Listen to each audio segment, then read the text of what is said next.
Alô, comunidade! Começa agora o ICL urgente do dia 24 de junho de 2026, quarta-feira, poucas horas para o jogo decisivo do Brasil aí, para a gente saber qual será o caminho na Copa do Mundo, né, nas próximas fases. Se o Brasil chegar em primeiro, ou seja, depende do resultado do Brasil e mais do resultado do jogo de Marrocos hoje, né? Mas se chegar em primeiro, como está hoje no grupo, pode pegar o Japão já na próxima fase. Se chegar em segundo, talvez a Holanda. Não tem caminho fácil. Então nós vamos ficar de olho nas notícias aqui, porque o jogo mesmo, os dois jogos, né?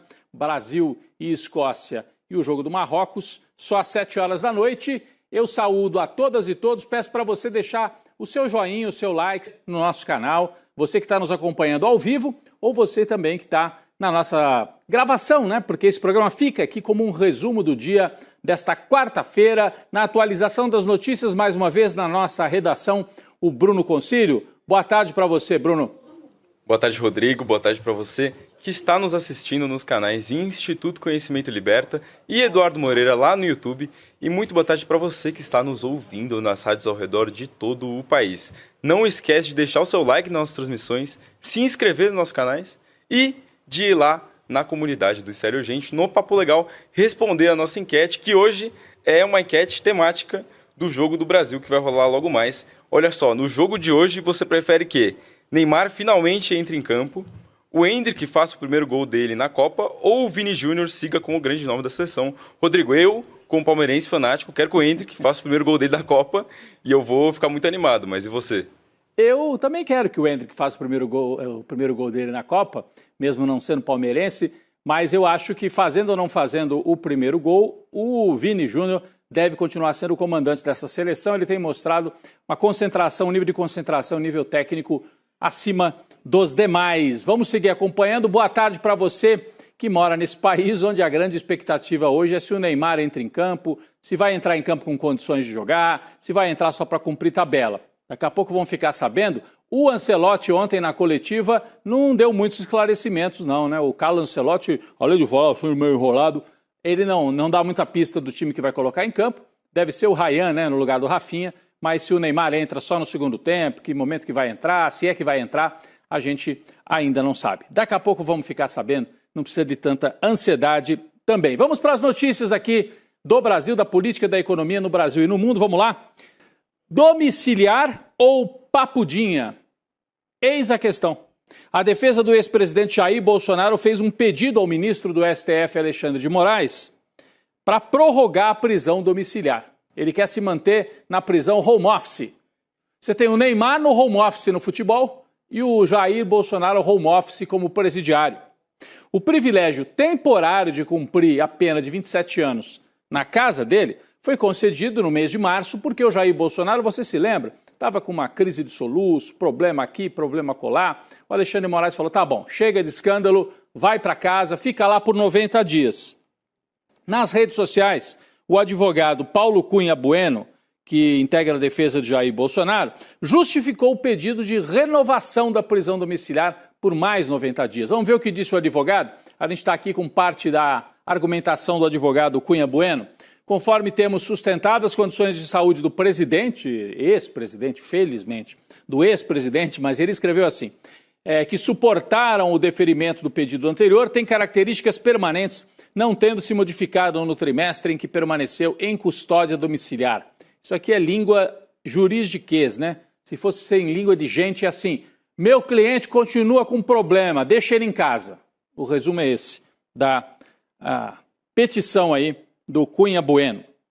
Se você reparar bem, o advogado do Jair Bolsonaro afirma também que ele está cumprindo as medidas restritivas e condições impostas por Moraes in totum. É o que ele diz num outro parágrafo aqui do documento. Veja, subsistem destarte as mesmas razões articuladas há 3 meses, parará, e ressaltando que as medidas restritivas e condições impostas pelo ministro Alexandre de Moraes vêm sendo cumpridas in totum, ou seja, na sua totalidade. De novo, se fosse para falar em língua de gente, deixa o meu cliente aí, ele até que não está pisando tanto na bola, está cumprindo tudo que o Xandão pediu. Mas só que não é bem assim, né?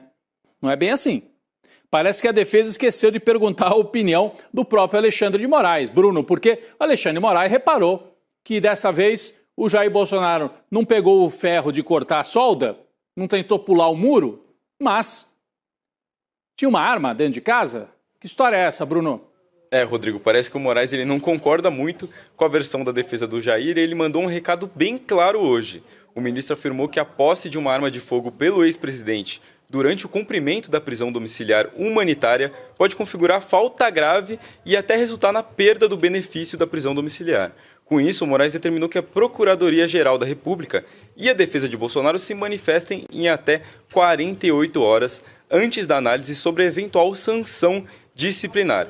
E tem mais, segundo o ministro, o Jair admitiu tanto a propriedade da arma quanto a permanência dela em sua residência durante o cumprimento da domiciliar. E ainda de acordo com Moraes, o Bolsonaro declarou que tinha 3 mulheres em casa e por isso ele não podia ficar desarmado. Rodrigo, essa vai para a coleção dos absurdos, né? Mais um absurdo. Vai para a mesma coleção do tive 4 filhos homens, depois dei uma fraquejada, tenho 3 mulheres em casa, então preciso de uma arma. Tem vários motivos. Tem 3 mulheres em casa e precisa de uma arma para protegê-las ou para se proteger. Eu não entendi bem. Mas, no fundo, é aquela visão machistona, né? De que eu sou o macho da casa, então se entra alguém aqui eu tenho que estar armado. Bolsonaro, enfim, é um fanfarrão e parece que está provocando o ministro Alexandre de Moraes, que mandou para a Procuradoria-Geral da República e para a defesa do Jair Bolsonaro uma intimação dizendo que eles têm 48 horas para se pronunciar sobre o uso dessa arma, a existência dessa arma dentro de casa e se isso configuraria um fato para impedir que ele continue na prisão domiciliar. Vamos ver. Então, em 48 horas, pode ser até menos, pode ser que hoje mesmo já venha a resposta da PGR, a Procuradoria vai dizer assim, é um absurdo, ele não podia ter essa arma, mande de volta para Papudinha. Ou, não, estava com a arma, mas a partir de agora não vai ficar mais com arma nenhuma, vai entregar todas e aí pode deixar ele na domiciliar. Vamos ver. De qualquer maneira, a Procuradoria-Geral da República opina, mas a última palavra, claro, é do ministro, que é quem decide o destino de alguém que está sob a tutela do Estado. O Bolsonaro deixou de ser um cidadão com todos os direitos e passou a ser um cidadão tutelado pelo Estado porque ele cumpre pena de 27 anos por ser o comandante de uma organização criminosa ter tentado dar um golpe de Estado em 2022 e 2023. O próprio ex-presidente teve que esclarecer essa história toda. Nessa semana, prestou depoimento para a Polícia Civil do DF, nesse caso da arma apreendida no nome dele. A oitiva autorizada por Alexandre de Moraes durou cerca de 5 minutos e aconteceu na casa do Bolsonaro, um depoimento relâmpago, Bruno, pode complicar a vida do Jair Bolsonaro. O que você traz para a gente de atualização sobre esse depoimento, Bruno? Rodrigo, na real, eu acho que o Jair ele não tinha muito o que falar, né? Porque a pistola foi apreendida no dia 15 de junho com o sargento do Exército Estácio Leite da Silva Filho, integrante da equipe de segurança do ex-presidente. Segundo a defesa, o Bolsonaro entregou o armamento ao militar após perceber uma falha mecânica na pistola e solicitar o reparo do equipamento. A versão foi divulgada pelo advogado Paulo Cunha Bueno em publicação nas redes sociais. E ele argumenta que a arma de Jair estava devidamente registrada e que, portanto, não há nada de errado na história. Agora, Rodrigo, a pergunta que fica é, como que o Jair notou essa falha técnica na arma, né? Ele tentou atirar e viu que a bala não saiu, né? Pois é, tentou dar um tiro no muro de casa, em alguma árvore, eu não sei como é que é. A casa parece grande, né, Bruno? É uma casa de condomínio, assim, então talvez tenha um quintal, eu não sei bem. Tem, né? A gente já viu aquelas imagens aéreas. Tem quintal, churrasqueira, não sei. O Jair Bolsonaro acha normal ele, como presidiário, ter uma arma dentro de casa. E essa versão dele de que ele tem 3 mulheres em casa, então ele tem que ter arma. Como assim, gente? A casa dele está guarnecida pela polícia. Até porque é uma casa de um presidiário. Não tem por que ter arma. Aliás, é um absurdo que ele tenha arma de fogo, é ilegal e ele vai ter que responder por isso. Bom, estamos falando da família Bolsonaro. Mas vamos trocar aqui de assunto, um outro tema importante. Banco do Edir Macedo sofreu busca e apreensão essa semana. O que o banco Digimais, que é o nome desse banco, negava, agora aparece em documentos do Banco Central e da Polícia Federal. No mês de maio, a instituição financeira, que tem esse nome Digimais, talvez você nunca tenha ouvido falar, porque é um banco mais de investimento, atua muito com empréstimo consignado para funcionário público, aproveitando as relações políticas, em São Paulo principalmente, hein? Prefeitura e governo do estado. Edir Macedo fez negócios ali com a turma do Ricardo Nunes e do Tarcísio. Mas em maio, o Digimais notificou, chegou a mandar uma notificação extrajudicial aqui para o ICL Notícias, contestando reportagem que apontava sinais de deterioração financeira, captação agressiva de recursos e questionava a própria atuação do banco no crédito consignado. Eles não gostaram da reportagem, fizeram uma notificação extrajudicial. Pois bem, um mês depois, a Polícia Federal, baseada em informações do Banco Central, fez a operação que a gente viu e que mostra exatamente os mesmos indícios de irregularidades que o ICL já havia mostrado na sua reportagem. Então, o Edir Macedo tentou dar uma carteirada, tentou ameaçar, como já fez em outros episódios, abre processo, dezenas de processos contra uma jornalista. Isso aconteceu alguns anos atrás. Ele abriu processo em vários estados brasileiros contra uma jornalista para intimidá-la, para que ela nunca mais fizesse matéria contra os interesses do Edir Macedo. Tentou fazer a mesma coisa aqui com o ICL Notícias, não deu certo, hein? Enquanto estava nessa de citação extrajudicial, a Polícia Federal veio e confirmou tudo que a matéria do ICL dizia. As suspeitas apontadas pelos órgãos de controle coincidem com os pontos que haviam sido questionados pelo ICL na reportagem questionada pelo banco. A notificação enviada aqui para nós, no ICL, na redação, é datada de 7 de maio. 7 de maio. Pedia retirada do ar da reportagem intitulada Tarcísio e Nunes liberam banco de Edir Macedo sob crise para consignado de servidores. Nós temos essa manchete aqui para colocar na tela, acho que passou enquanto eu estava falando. É uma das anteriores. É a manchete, aí ó. Essa manchete, pessoal, não é de agora. Ela é do final de abril. E diz o quê? Tarcísio de Freitas, governador de São Paulo, Ricardo Nunes, prefeito de São Paulo, liberaram o banco Digimais para oferecer crédito consignado para os funcionários da prefeitura e do estado. Você imagina a quantidade de gente. É um negocião. É claro que liberaram para outros bancos também. Mas liberaram para o banco do Edir Macedo, apesar do banco àquela altura já estar em dificuldades. O que mostra uma parceria política entre Prefeitura de São Paulo, do bolsonarista Nunes, Governo de São Paulo, do bolsonarista Tarcísio e o banco do bispo Edir Macedo. Outro detalhe importante nessa história, a Prefeitura e o governo concentravam juntos 85% da carteira de consignados de convênios do Digimais. O que quer dizer isso? O Digimais oferecia, crédito consignado para um monte de gente, mas de onde ele conseguia tirar dinheiro mesmo, 85% era na Prefeitura e no Governo de São Paulo. De cada 100 empréstimos feitos pelo Digimais, nesse tipo de empréstimo, 85 eram aqui em São Paulo. Ou seja, o Digimais estava pendurado no Tarcísio e no Ricardo Nunes. Documentos obtidos pelo ICL mostram que a capital paulista respondia sozinha por 60% das operações de crédito consignado do Digimais, enquanto 25% estavam vinculados ao governo do estado de São Paulo. Os dados indicam que São Paulo se tornou o principal eixo da estratégia de expansão do Digimais. E aí, gente, é muito parecido com o Master, né? Um banco de pequeno para médio porte, que não tem tradição, mas que tem bons contatos políticos. O Master se pendurou no Distrito Federal e no Rio de Janeiro.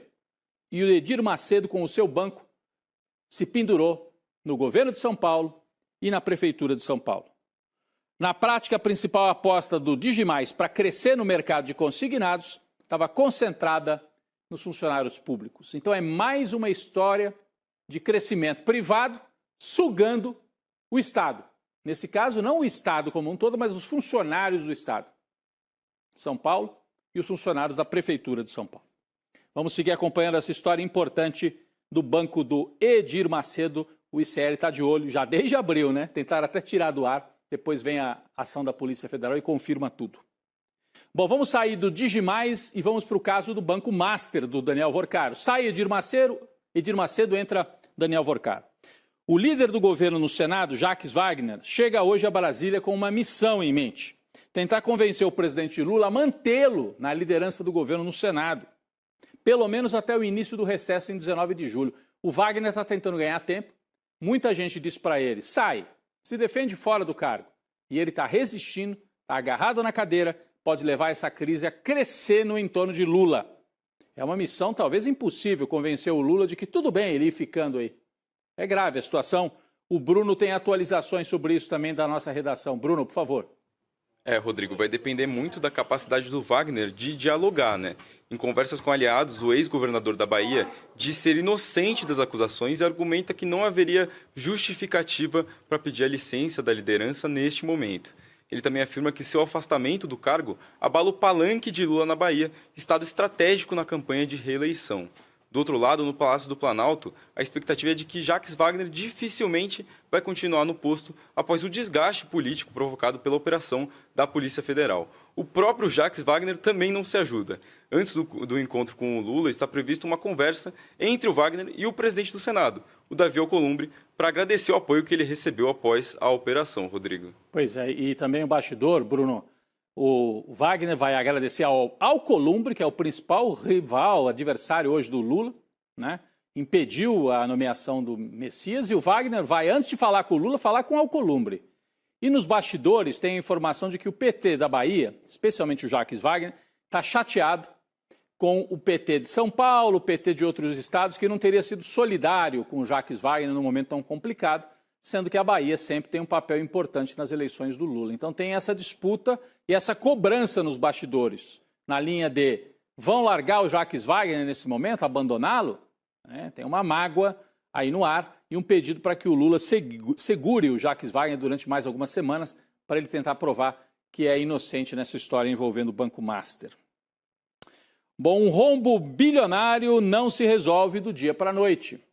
E fica ainda mais difícil de resolver quando o criminoso não quer abrir o bico, né? Nós estamos falando do Daniel Vorcaro, sem acordo de delação premiada, já que até agora ele não conseguiu fechar, fez 2 propostas e as 2 foram negadas pela Procuradoria e pela Polícia Federal. Fica difícil saber onde é que está o dinheiro desviado. O Daniel Vorcaro, claro, tem fundos no exterior, tem dinheiro guardado fora, mas onde? Quanto? Como é que recupera? Porque a polícia e a procuradoria, na negociação de delação premiada, ele teria que entregar gente grande que ele está tentando proteger, inclusive a família Bolsonaro, e teria que devolver parte do dinheiro que foi desviado. E até agora nada, né? Bruno, explica melhor para a gente essa dificuldade para encontrar os ativos, né? É dinheiro do Daniel Vorcaro que estão no exterior. Rodrigo, com certeza esses investigadores vão ter que passar bastante tempo nas Ilhas Caimã, porque não é pouco dinheiro não. Mas enfim, vale lembrar que a proposta de delação de Vorcaro, que foi rejeitada pela PF e pela PGR, falava em devolver cerca de 40 bilhões de reais em 10 anos. Só que tanto o valor quanto o prazo desagradaram a PF, a PGR e o STF, que defendem a devolução completa do dano estimado em 60 bilhões de reais. Mesmo assim, as autoridades que participaram das negociações afirmam que as portas não estão fechadas para o Vorcaro, mas ele precisa entregar mais detalhes e parar de mentir. Agora, do outro lado, sem a delação, a operação de retomada dos valores se torna bem mais complexa, muito difícil ou uma corrida de obstáculos, como dizem os próprios investigadores. Por fim, um integrante da equipe de negociação afirmou que o grupo sabe que existe dinheiro remetido ao exterior, mas não onde ou quanto. E esse seria um dado importante que o Vorcaro poderia levar à mesa, Rodrigo. A outra possibilidade é parceria com as autoridades de localidades como Bahamas, né, onde ele também teria dinheiro, e Ilhas Caimã. O ministro do Supremo Tribunal Federal, André Mendonça, que é o responsável, relator aí do caso, deve decidir nos próximos dias o futuro da custódia, né, o termo técnico, da prisão, né, como é que fica preso o Daniel Vorcaro. Ele volta para a penitenciária ou ele fica numa cela na Polícia Federal? As preocupações ultrapassam a discussão puramente penitenciária e passam a envolver questões de segurança, as condições para delação. A expectativa de pessoas próximas a André Mendonça é de que uma definição sobre isso aconteça na próxima semana, até a próxima semana. Hoje o Vorcaro está detido na superintendência da PF em Brasília. A expectativa é que permaneça por lá. Vorcaro aproveita aí os minutos de fama, se bem que não é uma fama muito agradável, né? Mas enquanto outras figuras do caso Master são jogadas para escanteio. Essa história aqui eu acho muito suspeita e é mais uma luz que deve se lançar, uma dúvida em relação ao André Mendonça. E não só André Mendonça, a condução de todo o processo. A Procuradoria-Geral da República tem ignorado as tentativas do Paulo Henrique Costa, ex-presidente do Banco de Brasília. Vocês lembram disso?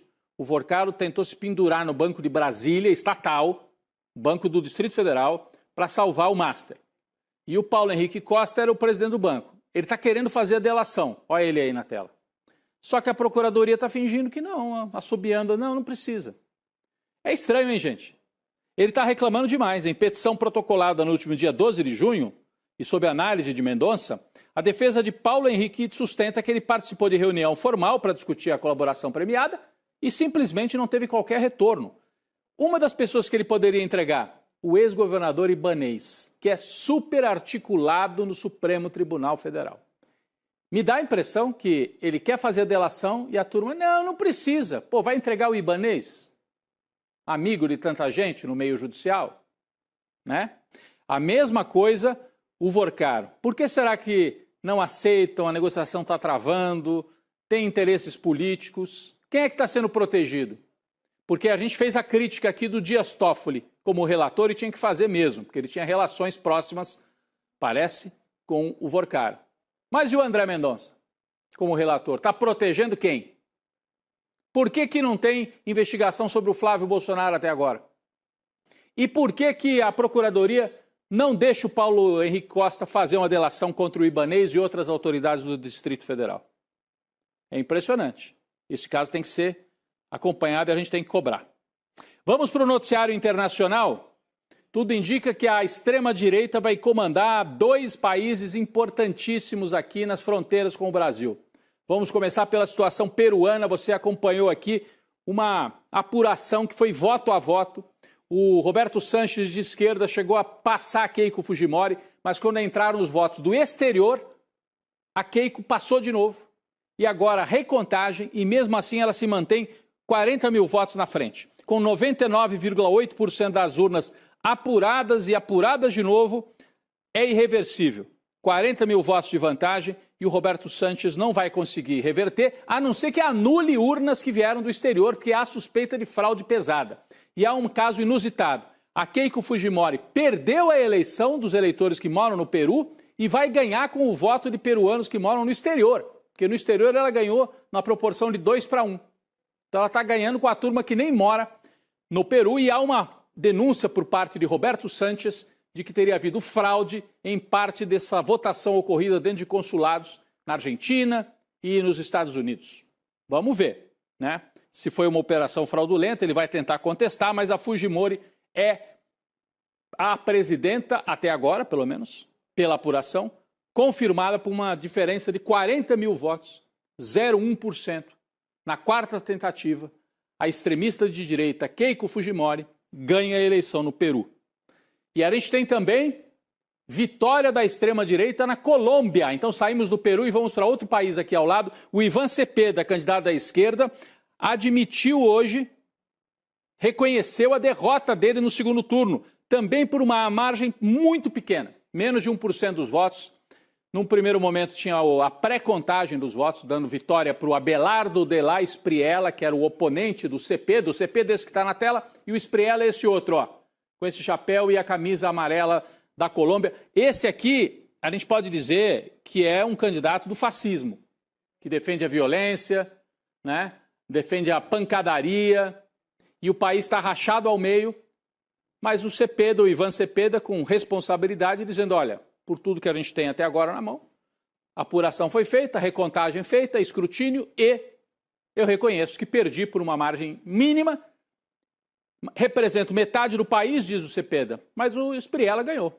Então, vai tomar posse mais dois países governados pela extrema-direita. A gente tem um mapa aqui atualizando, gente, com Keiko Fujimori no Peru e com Espriella na Colômbia. Olha só a diferença. Em novembro de 22, quando o Lula foi eleito para o terceiro mandato, a quantidade de países em vermelho são os países administrados pela esquerda, né? Em 22, olha só, Brasil, Argentina, Chile, Bolívia, Peru, Venezuela, Colômbia, na mão da esquerda. Só Paraguai e Uruguai estavam com a direita. Agora inverteu, né? Inverteu praticamente, com exceção do Brasil. Então você tem agora toda essa faixa azul aqui na mão da direita, em alguns casos da extrema-direita. Argentina, extrema-direita, Chile, extrema-direita, Peru, extrema-direita e a Colômbia, acabando o mandato do Petro, vai para a extrema-direita, além do Equador também. A Venezuela, eu diria que é um caso híbrido, porque é um governo teoricamente de esquerda, mas que está rendido às pressões de Donald Trump. Sobraram Brasil, com o Lula e o PT, e o Uruguai, com a frente ampla do Mujica, falecido, mas os continuadores da luta do Pepe Mujica. É o que nós temos aqui na América Latina, né? Pessoal, notícias ruins chegam para o Eduardo Bolsonaro lá nos Estados Unidos, hein? Segundo a coluna Grande Angular do site Metrópolis, o senador republicano Tom Cotton, presidente do Comitê de Inteligência do Senado, afirmou durante um jantar com o Bolsonaro e com Paulo Figueiredo que o governo Trump não pretende interferir no resultado das eleições brasileiras. Eu não sei se a notícia é tão ruim assim, porque também eles não vão dizer. Se eles forem interferir, eles não vão anunciar. Mas é o senador de direita, republicano, que prefere fazer um discurso. Não, nós vamos nos manter mais neutros aí, não vamos interferir na eleição brasileira. Eles vão interferir. Eles vão fazer força para ajudar a família Bolsonaro. Mas se fizerem muita força, ajudam o Lula, porque acaba tendo efeito reverso. Bom, vamos trazer aqui também notícias da Copa do Mundo, né? A gente hoje, você percebeu, o ICL Urgente começou mais cedo, justamente toda a nossa programação puxada para mais cedo por causa da Copa do Mundo. O pessoal poder ir para casa, né? Inclusive a nossa equipe aqui, claro, ir para casa ou para casa de amigos, onde quiser assistir o jogo das 7 horas da noite. Vamos falar do Congo. O Congo perdeu ontem o jogo contra a Colômbia, mas ganhou na arquibancada, hein? Porque reapareceu aquele torcedor que se veste como Patrice Lumumba, grande líder da independência congolesa na época, um país que era colonizado pela Bélgica e estava sob a opressão dos Estados Unidos. Patrice Lumumba governou durante pouco tempo, foi sequestrado e morto, mas virou um símbolo da luta anticolonial. E o torcedor que se veste de Patrice Lumumba, nós temos a imagem dele chegando, mas nós temos a imagem dele no estádio? Acho que não, né? Ele ontem teve lá. Ah, olha ele aí, como diria o locutor.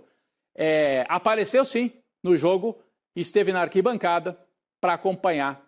Congo 0, Colômbia 1, derrota no gramado, vitória na arquibancada, porque é um símbolo muito bonito da luta e da memória de Patrice Lumumba. Muito bem, muito bem. Bom, hoje tem Brasil, 7 horas da noite, seleção brasileira enfrenta a Escócia em Miami, de olho na liderança do grupo. A 1.000 quilômetros dali, em Atlanta, Marrocos e Haiti, dependendo do resultado, os jogos acontecem ao mesmo tempo, dependendo do saldo de gols, o Brasil fica em primeiro ou fica em segundo na chave.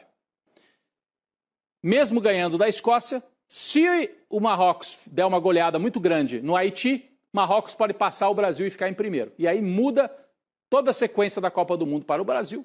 Se ficar em primeiro, permanece nos Estados Unidos, não tem que ficar pulando de uma sede para outra e deve enfrentar o Japão. Se ficar em segundo, complica. Daí tem que pular de uma cidade para outra e deve enfrentar a Holanda já na próxima fase. Esse é o caminho brasileiro, de qualquer maneira, caminho complicado. Japão ou Holanda, depois Noruega, do Haaland, e se passar, pode pegar até a Argentina numa semifinal. É Inglaterra, ainda tem Inglaterra no caminho, e depois a Argentina. Mas vamos, um passo de cada vez. Hoje é a Escócia, uma vitóriazinha contra a Escócia já estará de bom tamanho. E Bruno, o que deu a nossa enquete, hein? A gente perguntou aí o que o povo prefere para hoje, Bruno. Prefere o quê? O Neymar voltando a campo ou o Endrick marcando gol? Rodrigo, parece que a galera não quer que o Neymar volte a campo muito não, viu? O nosso público. Tá meio disputado entre a segunda e a terceira, com a segunda, né, ganhou 49%, que é que o Endrick faça o primeiro gol dele na Copa, mas a galera votou muito também pro Vini Júnior seguir como um grande nome da seleção, mas enfim, acho que o Endrick merece esse gol mesmo, viu, Rodrigo? E vamos acompanhar, o Neymar deve ir pro jogo durante alguns minutos. Bruno, obrigado pela sua participação mais uma vez aqui ao vivo. Cadê o Bruno? Obrigado, bom jogo para nós, Bruno. Obrigado, Rodrigo. Bom jogo para nós. Valeu. E o Flávio Bolsonaro quer fazer graça com o Neymar lá. Vamos ver se ele vai aparecer no estádio, depois do estádio, vai gravar vídeo com o Neymar. Né? Os bolsonaristas querem aproveitar o Neymar como um ativo eleitoral. Então temos que ficar de olho nisso também. nesse jogo da seleção.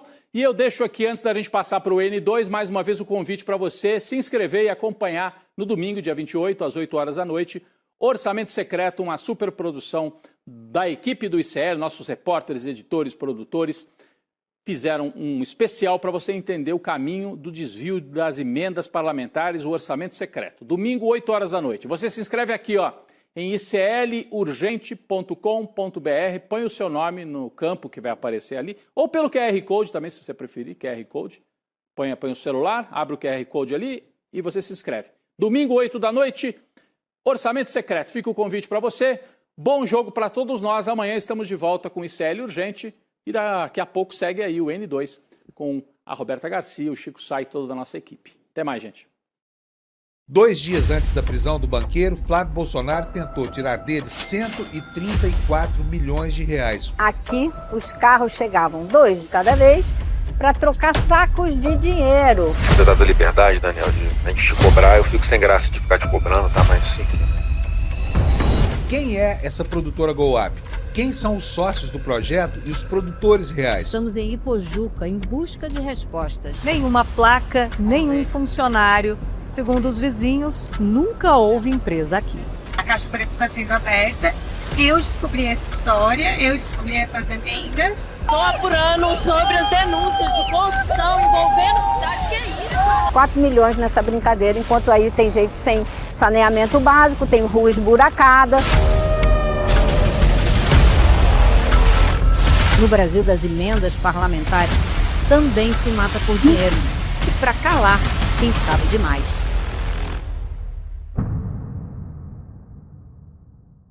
Na revista Liberta dessa semana, César Calijon revelou como Davi Alcolumbre, acuado pelas investigações da PF no caso Master, usa pautas-bomba de até 300 bilhões de reais para tentar explodir o governo Lula em ano eleitoral e sequestrar recursos públicos para blindar a própria pele. Leia também, Débora Maganha denunciou que 1,8 bilhão em aposentadorias de servidores públicos foi aplicado em banco com lastro fraudado, alertas ignorados e Alcolumbre no centro do tear, enquanto a corte aplaudia a roupa que nunca existiu. Ainda, artigos de Luiz Costa Pinto, Nina Lemos e muito mais. Revista Liberta. Independência em cada palavra.